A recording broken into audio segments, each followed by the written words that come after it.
Tel Cendrillon, Carlotta cherche la chaussure de course adaptée à son pied. Pour se faire conseiller, elle se rend dans une des plus anciennes boutiques spécialisées de Suisse romande. Comment je peux vous aider? J'aimerais acheter des chaussures pour courir. Ouais. Ok. Venez voir. On va s'installer par ici. On va regarder ensemble. Alors, dites-moi, est-ce que vous courez déjà actuellement? Non, justement, le but c'est de commencer, d'essayer de m'y mettre. Ouais. Ok. Est-ce que vous avez des douleurs particulières? Est-ce que vous êtes déjà blessé ou tout va bien? Non, tout va bien. Très bien. Donc on va démarrer tout doucement.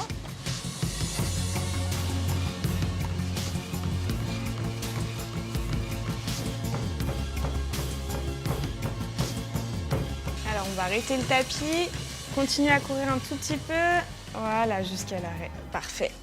Et on va pouvoir passer sur la fitbox. En fait, ça va nous permettre de voir où sont tes points d'appui. On voit que tu as beaucoup d'appui sur tes talons, tu es vraiment attaque-talon. On ne voit pas de déséquilibre apparent. Et effectivement, alors tu vas regarder sur la vidéo, on voit bien ton tendon, juste ici, il est bien droit. Pareil sur ton pied droit, je vais y arriver, tac là, il reste bien droit. Donc effectivement, tu as quand même une foulée neutre. Donc ce qu'on va faire, c'est qu'on va partir vraiment sur une chaussure neutre, parce que tu n'as pas besoin de stabilité, mais avec de l'amorti pour vraiment absorber les chocs. Analyse de la foulée pieds nus et empreinte plantaire permettent de sélectionner 3 paires de chaussures. Et l'entraînement commence tout de suite sur le trottoir pour Carlotta, une chaussure différente à chaque pied. Elle va comparer le confort de chacune.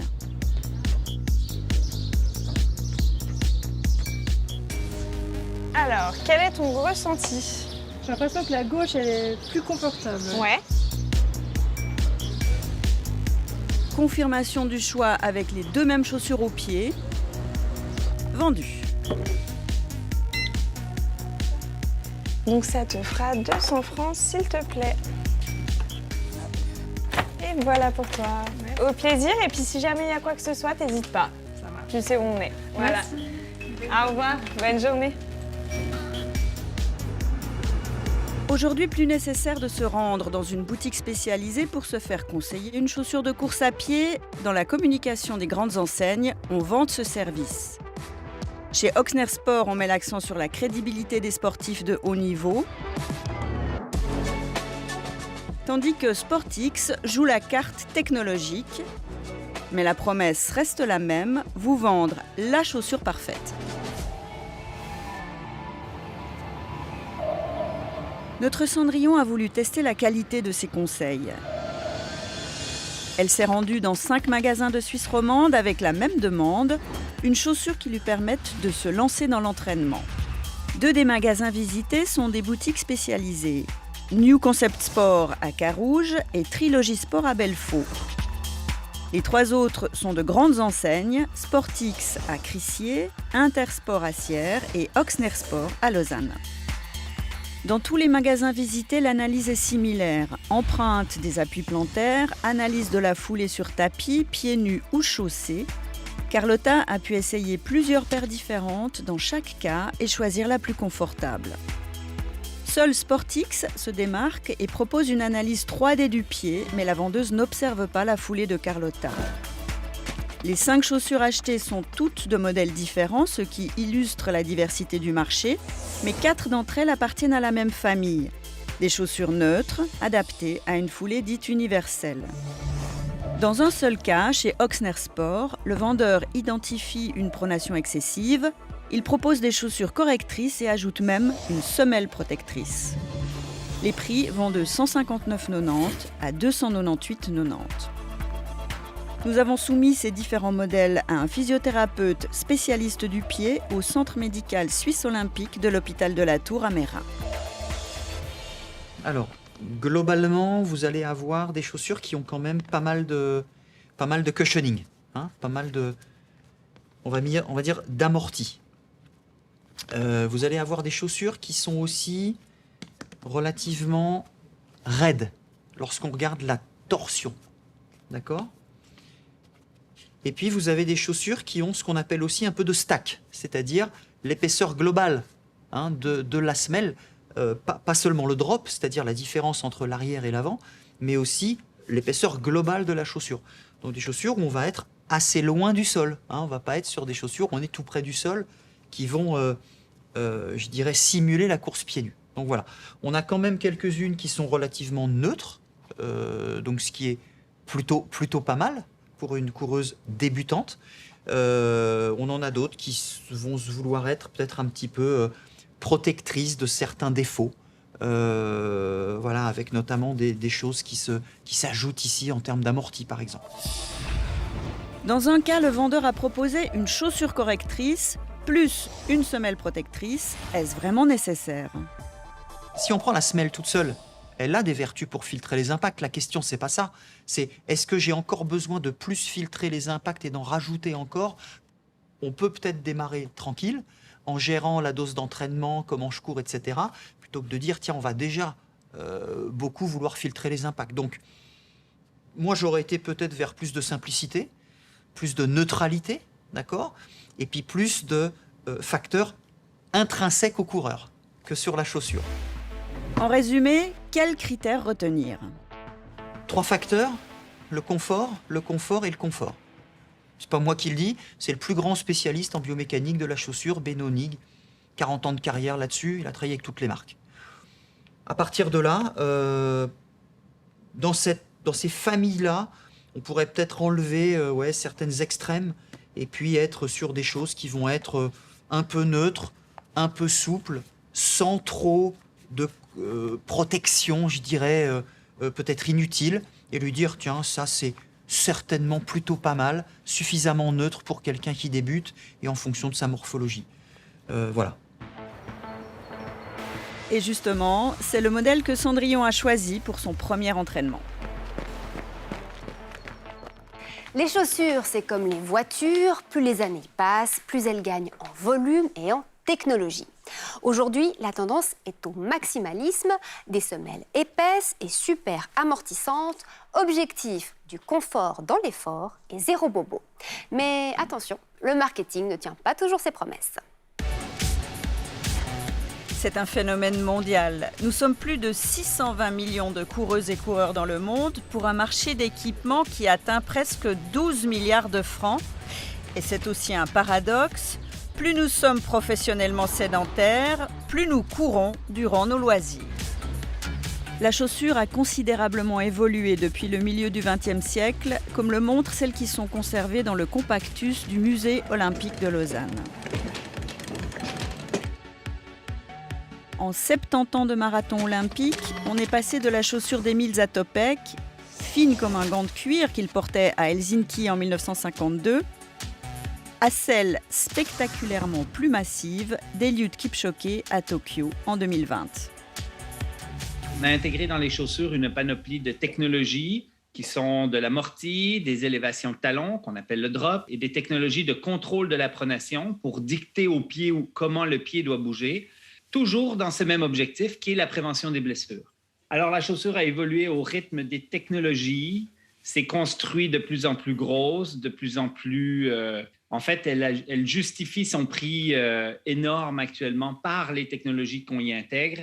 Et on a tenté d'innover dans les 40 dernières années pour faire un produit valorisé que l'on peut vendre à haut prix. La technologie, c'est le principal argument marketing des marques. Chacune a développé sa recette propre et ça nous parle. On se dit que plus la semelle est épaisse et moelleuse, plus elle va nous aider à courir et nous protéger des chocs répétés. Et depuis quelques années, les chaussures prennent ainsi de plus en plus de semelles. C'est ce qu'on appelle le maximalisme. C'est une des problématiques qu'on a vécues dans les dernières années. Il y a la mode de l'ultra-maximaliste et l'ensemble des gammes de chaussures, même si vous rachetez la même marque avec le même brand, vous allez souvent augmenter en grosseur, en épaisseur, en maximalisme. Même la jeune marque suisse On Running suit cette mode, alors qu'au départ, elle se distinguait par sa légèreté. On se retrouve devant notre mur qui représente un petit peu les différentes pièces qui constituent CloudTech, avec cette partie basse où on voit les différentes cavités qu'on appelle des clouds. Et en fait, on voit que ces cavités viennent se déformer horizontalement et verticalement pour absorber l'impact. Donc on voit vraiment le mouvement de chaque élément ici. Les autres marques et les compétiteurs utilisent souvent des blocs de mousse où ils viennent travailler la géométrie mais sans cavité. Nous, on vient vraiment travailler et sculpter chaque élément pour venir optimiser la course à pied, soit pour aller plus rapidement pour les athlètes, ou à l'inverse, avoir un amorti doux pour les courses à pied plus longues et l'entraînement plus long. Dans le rutilant magasin phare que On Running vient d'ouvrir à Zurich, tous les différents modèles de la marque sont mis en valeur. Bonjour. Bienvenue dans notre magasin On. D'emblée, la vendeuse nous oriente vers la dernière née, au nom très évocateur, la Monster.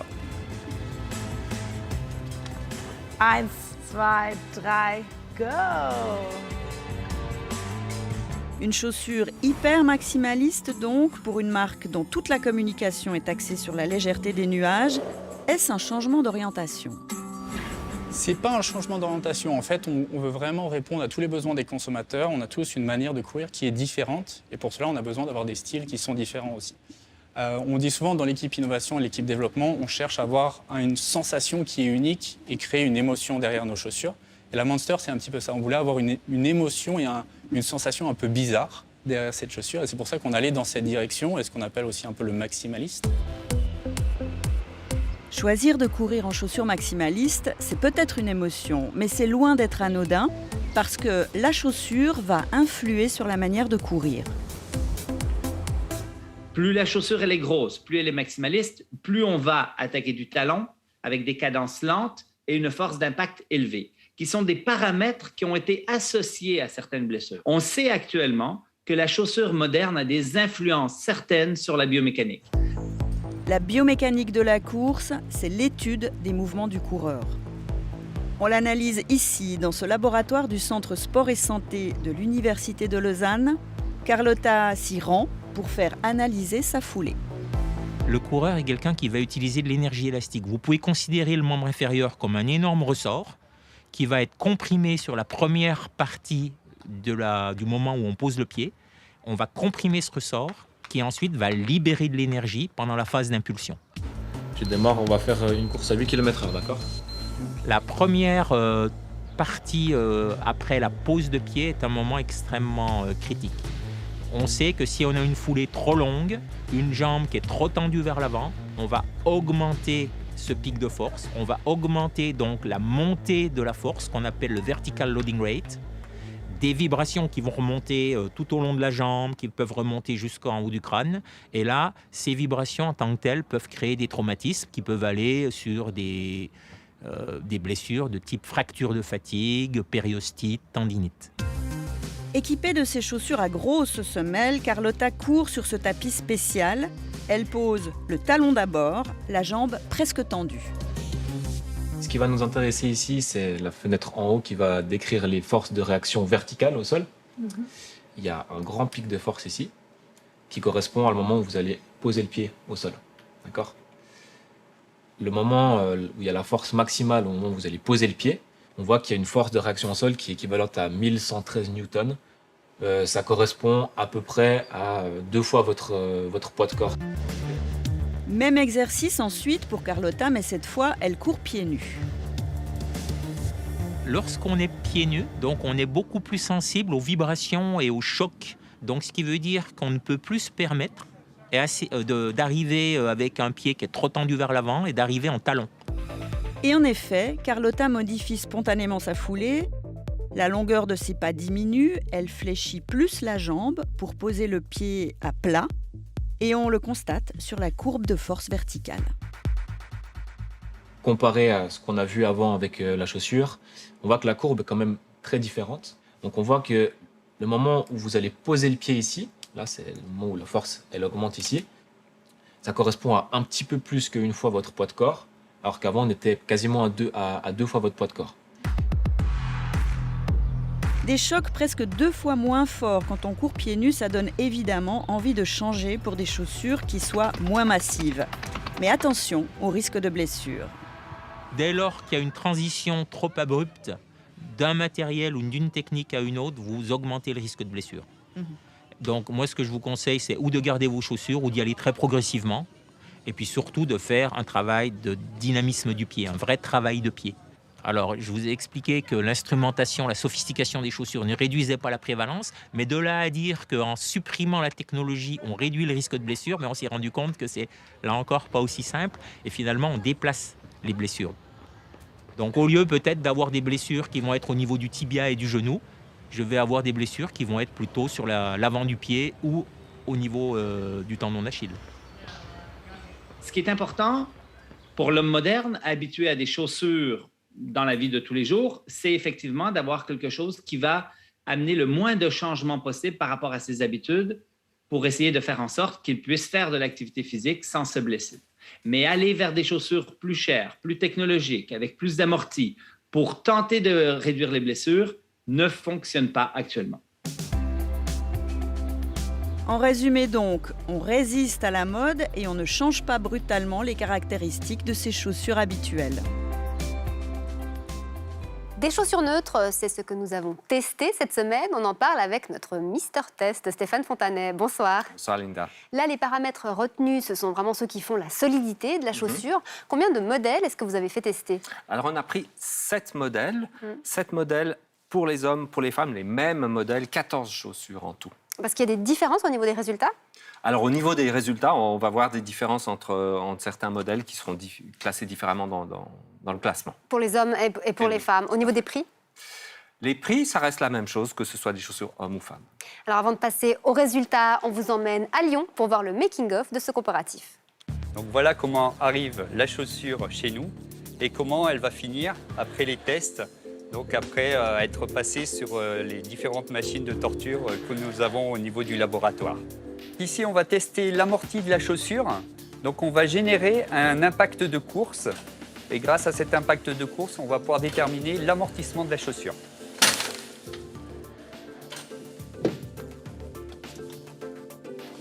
Donc ici, on est sur la machine de compression qui va permettre de simuler justement la course au long terme. Donc là, on va simuler les 200 km de course.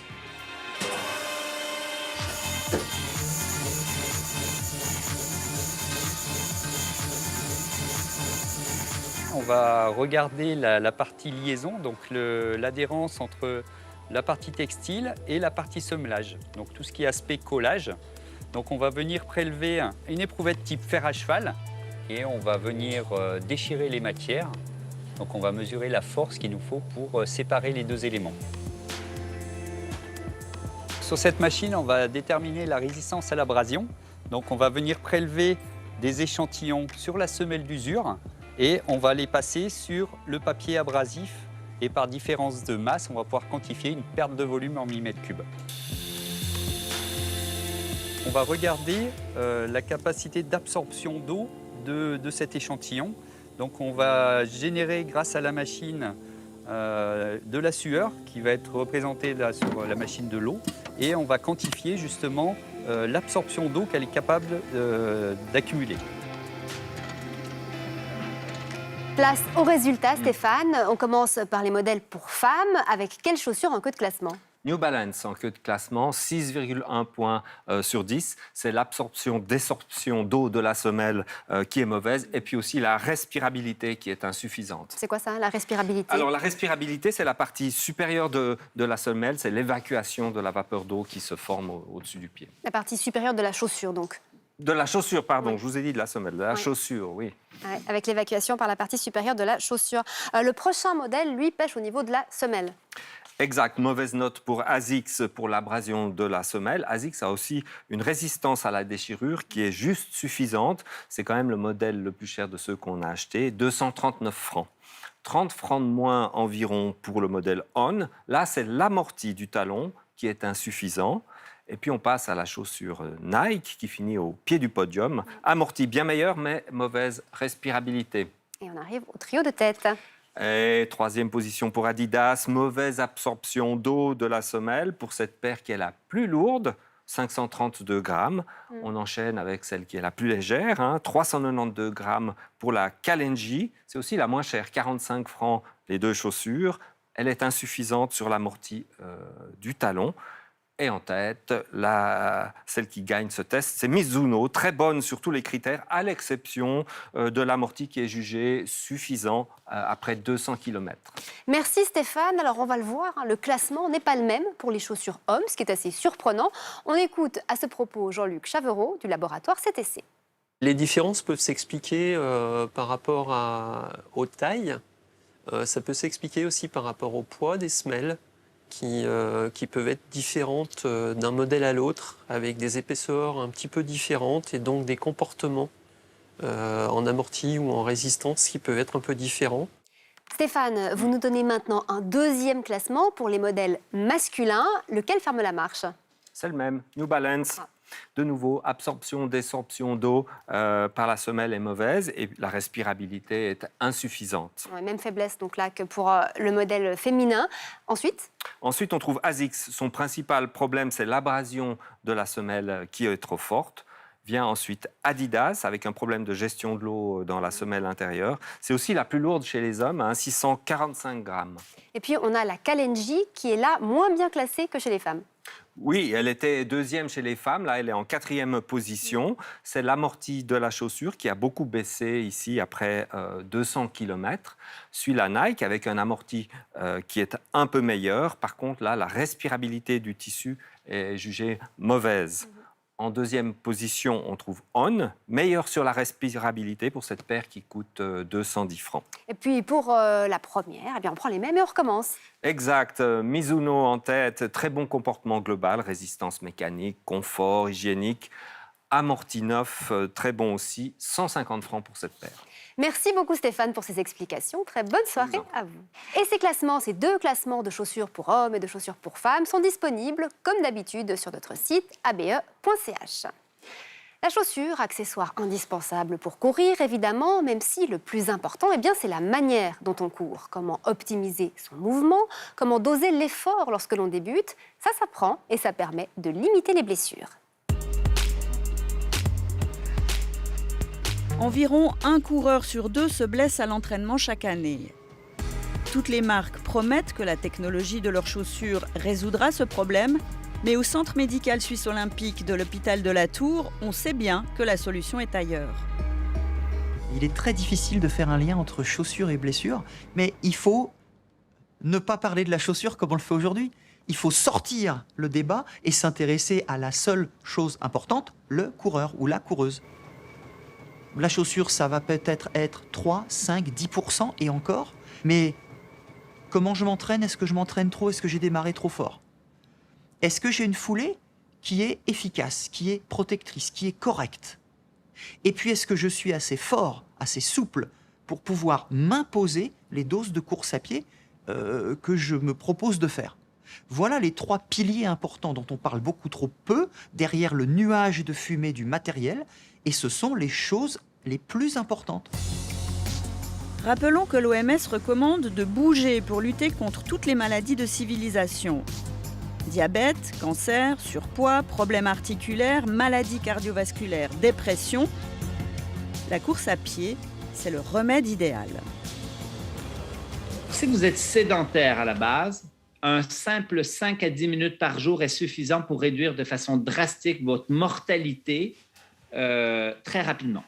50 minutes par semaine, distribué comme vous voulez, est suffisant déjà pour un sédentaire pour améliorer sa santé globale. Quand on parle de dosage optimal, on parle de 5 fois 30 minutes par semaine ou 2h30 distribuées comme vous le voulez, ou 5 heures, donc 5 fois 1 heure par exemple, d'activité moins intense comme la marche. Et là, vous êtes dans les dosages optimaux. Le fait de courir, même si c'est traumatisant, va faire des coureurs des personnes qui ont des cartilages plus solides et plus résistants que les non-coureurs. Donc, la course à pied reste une activité vraiment intéressante d'un point de vue santé. Il n'y a aucune pilule sur le marché actuellement qui a autant d'effets sur toutes les pathologies en plus en même temps. L'avantage, c'est que nous savons tous courir puisque nous l'avons appris tout petit. Encore faut-il, à l'âge adulte, réapprendre à bien courir. Donc ce qu'on pourrait peut-être changer, tu vois, c'est cette capacité à absorber correctement. Alors on va jouer un petit jeu. Tu es dans 30 cm d'eau. et t'essayes de courir comme si t'étais dans de l'eau peu profonde. Qu'est-ce que tu fais? Je veux rien entendre, je veux juste voir. Tout le monde ne doit pas venir dans un labo d'analyse du mouvement, mais discutez avec des gens, des communautés de coureurs. Allez courir avec d'autres, etc. Faites-vous déjà une idée, discutez des blessures qu'ils ont, etc. Ne courez pas tout seul. Puis si vous voulez venir vraiment chercher un vrai concept, faites-le. Mais je dirais, allez un petit peu explorer l'expérience des autres. Et il y a beaucoup de choses qui vont revenir, il y a beaucoup de thématiques qui vont revenir. Les blessures sont un peu toujours les mêmes, les questionnements sont toujours les mêmes. Et vous allez déjà vous faire votre culture de coureur. Et quoi qu'on en pense, les coachs, ça n'est pas réservé aux champions. Ce groupe de l'association Je cours pour ma forme est animé par Catherine Collomb qui, justement, est coach sportive. Elle emmène ses coureurs débutants dans la forêt près de Gland. On va faire une boucle, on va faire un peu de descente, donc technique de descente. Vous vous rappelez, il y a des petits cailloux, ça glisse, donc on ne se laisse pas porter par le poids de son corps. On essaye d'être bien posé, de ne pas trop taper dans les genoux. Ceux qui arrivent à courir tout le long, ils courent tout le long. Ceux qui veulent marcher, ils peuvent. Donc on y va progressivement, ok ? Une des erreurs principales que les gens font, c'est beaucoup trop de sport trop rapidement. C'est-à-dire qu'ils se disent, bon, ça y est, j'ai décidé de me mettre à la course à pied. Ils vont aller courir 3 à 4 fois par semaine, peut-être 40 minutes, 45 minutes, trop vite. C'est la grosse erreur que les gens font en général. La course à pied, il faut vraiment la commencer progressivement, tranquillement, en alternant marche et course, justement pour protéger un petit peu les articulations, pour développer le système cardiovasculaire, la musculature. Il faut vraiment y aller tout tranquillement. Et en allant tranquillement, on progresse. Et à force de progresser, on peut augmenter son allure, on peut augmenter le temps d'entraînement. Donc vous allez courir sans utiliser vos bras. Ensuite, vous allez utiliser vos bras en ramenant vraiment les poings vers les épaules. Et puis, vous allez utiliser vos bras en les utilisant comme ça de travers pour sentir un petit peu la différence. Et sur le retour, on va les utiliser proprement. D'accord ? Donc, les poings légèrement fermés avec un angle droit au niveau du coude.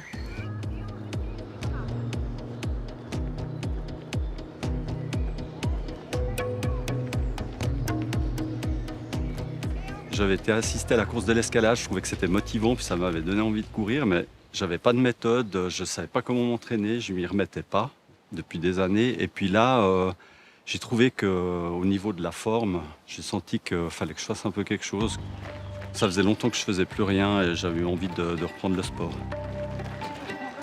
Catherine, elle m'a proposé un programme et au début, j'ai couru seul 2 fois par semaine pendant presque 6 mois. Et puis c'est fin mars où j'ai décidé de rejoindre le groupe. C'est plus sympa.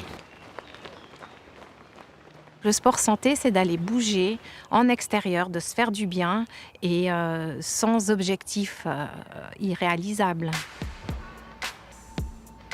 Je dis toujours aux gens, ce qui compte, c'est vraiment de venir aux séances, de prendre du plaisir, de pas non plus s'astreindre. Et puis petit à petit, ça viendra tout seul.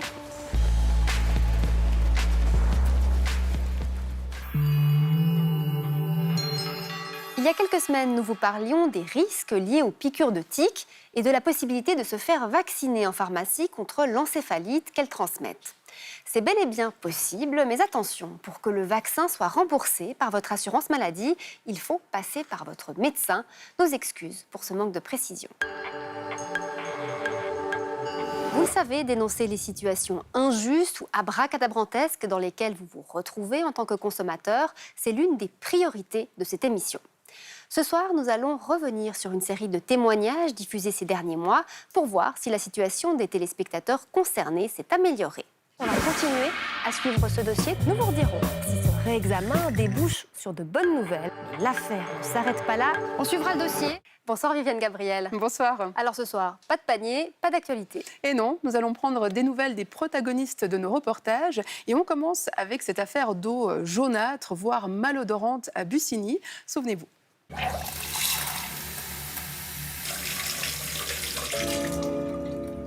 Voilà ce qu'on a le matin. Et encore aujourd'hui, c'est encore un peu...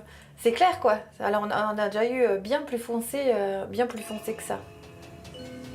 Ça, vous la buvez, cette eau? Ah non, c'est clair que non, c'est dégoûtant, quoi. Carla vit dans la commune de Bussigny, au-dessus de Lausanne. Cela fait environ 1 an et demi que l'eau qui sort des robinets de son appartement est jaunâtre. On doit acheter de l'eau en bouteille. On achète des fontaines à eau pour boire au quotidien.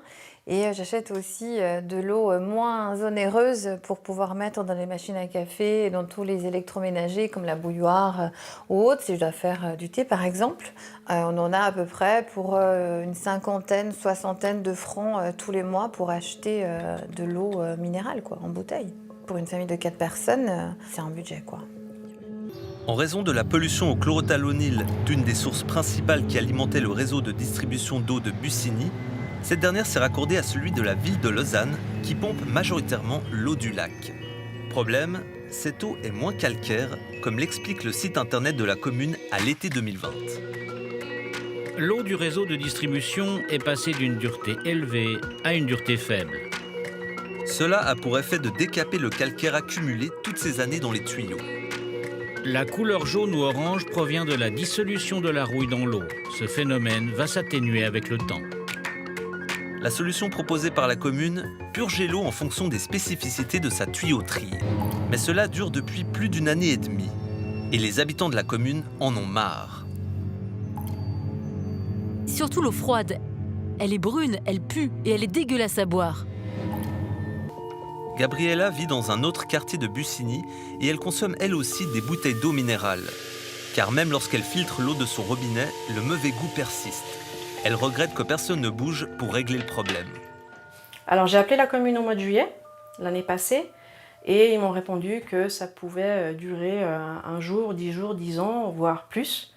Et qu'en gros, il n'y avait pas grand-chose à faire, mis à part attendre. Et j'ai appelé aussi la régie, voilà, pour eux, c'est pas de leur ressort. Et nous, en tant que locataires, on subit. Parce que personne ne veut prendre sa responsabilité. Ça, c'était il y a 8 mois. Est-ce que depuis, l'eau de ces 2 téléspectatrices est redevenue normale? Alors oui et non. Oui, chez Gabriella, qui m'a dit qu'une entreprise est intervenue en février-mars, après quoi elle a pu recommencer à boire son eau.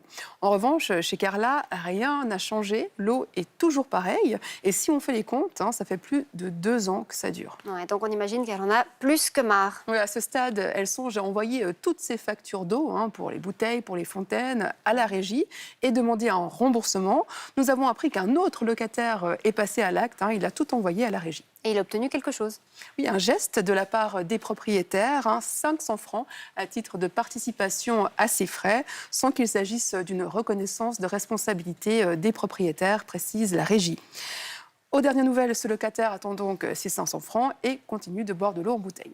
Oui, parce que la régie affirme que le problème ne vient pas du bâtiment, mais que l'eau arrive jaune depuis le réseau.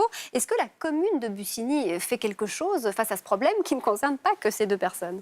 Alors, la commune de Bussigny maintient sa position. Il n'y a pas de problème sur le réseau d'eau publique.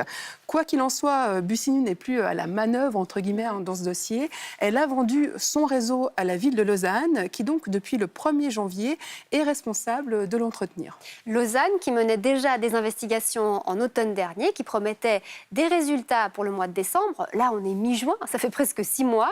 Et toujours rien. Non, rien de rien, même pas une réponse à nos questions. Et pourtant, selon la régie, les choses bougent. La source du problème serait identifiée. Elle se situerait ni sur le réseau public, ni sur celui de l'immeuble, mais sur un tronçon entre deux, qui en fait appartient collectivement aux personnes qui l'utilisent. Dans un document que nous avons pu consulter, la régie évoque un projet de réfection de ces canalisations qui devrait être mis en route prochainement. Et on passe à un autre dossier qui nous a beaucoup occupé cette année, c'est celui de la pollution aux dioxines. Oui, des terrains pollués autour de Lausanne et dans la foulée, les autorités qui recommandent de ne plus consommer les œufs et les cucurbitacées produits sur ces terrains. En février, à bon entendeur, avec On en parle, avait fait tester 19 échantillons d'œufs et de courges qui avaient été prélevés dans des jardins de particuliers. Oui, et 5 se révélaient problématiques aux grandes dames des propriétaires.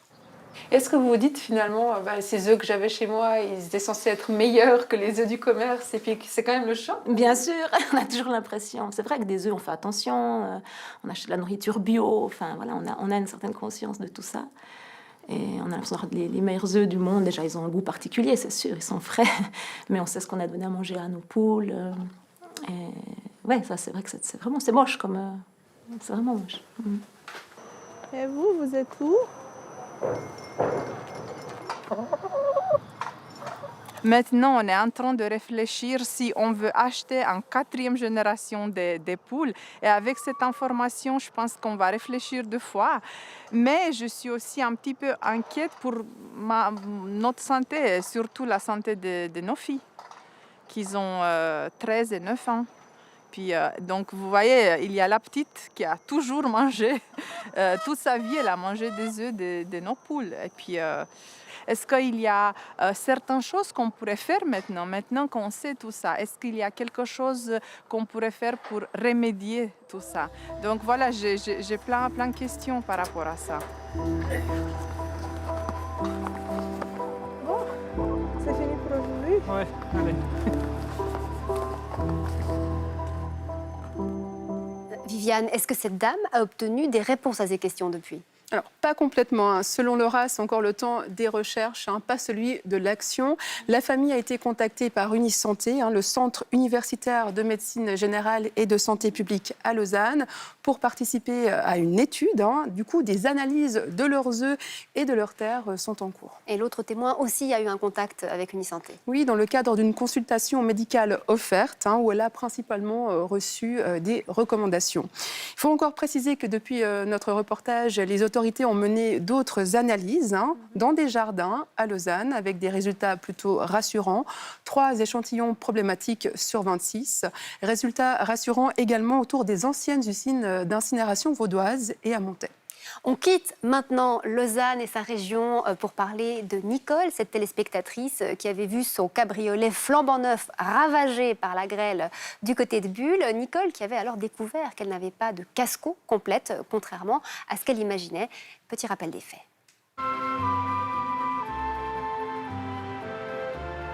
C'est un rêve. Je me suis toujours dit un jour je vais m'offrir une petite voiture décapotable pour moi. Ouais, c'était un rêve.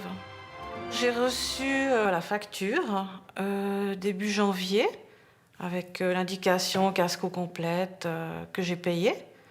Et je ne sais plus, c'était fin janvier ou début février, je reçois le contrat. Je vois juste qu'il y a la même date que sur la facture. Je dis, ah, c'est OK, il y a le contrat, il n'y a pas besoin de le signer.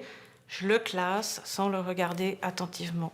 Je me suis dit, je prends quelqu'un qui s'occupe de mes assurances, comme ça je suis un peu tranquille et sûre. Et puis après, voilà, je l'ai un petit peu oublié, ce monsieur, mais c'est lui qui s'occupait effectivement de mes contrats d'assurance voiture. Et Nicole profite de son tout nouveau bolide jusqu'au funeste jour du 28 juin. Bulle a eu un gros orage de grêle, c'était impressionnant, avec des grêlons, mais vraiment... C'était gros, hein, donc ça faisait peur. Hein.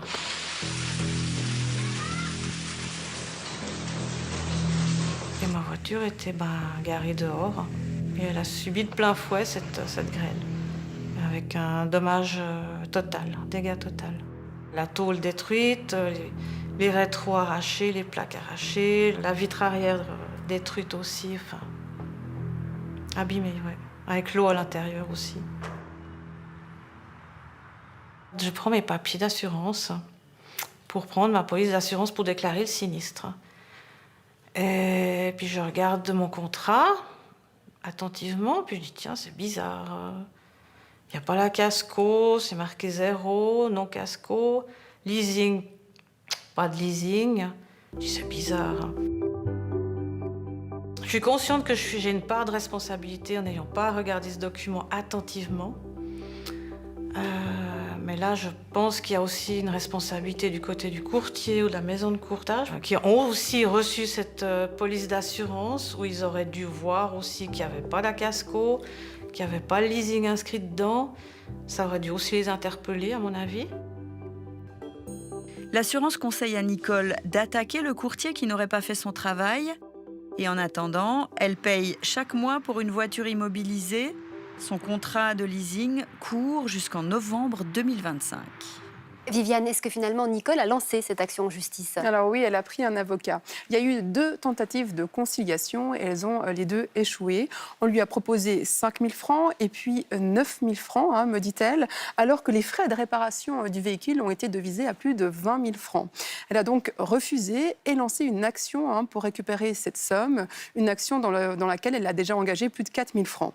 Quant à la voiture, elle, elle est toujours là, en stand-by chez un garagiste, et Nicole continue de payer son leasing. Le dossier n'est donc toujours pas clos.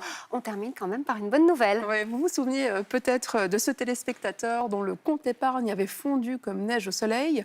PostFinance avait ponctionné plus de 1 000 francs sur ce compte qui en abritait 3 000 pour des frais de recherche après un déménagement mal enregistré. Eh bien, monsieur Giacchino nous a informé qu'après la diffusion du reportage, PostFinance a fait un geste et lui a remboursé 360 francs. Eh bien, c'est toujours ça de prix. Merci beaucoup, Viviane. Très bonne soirée. Merci beaucoup.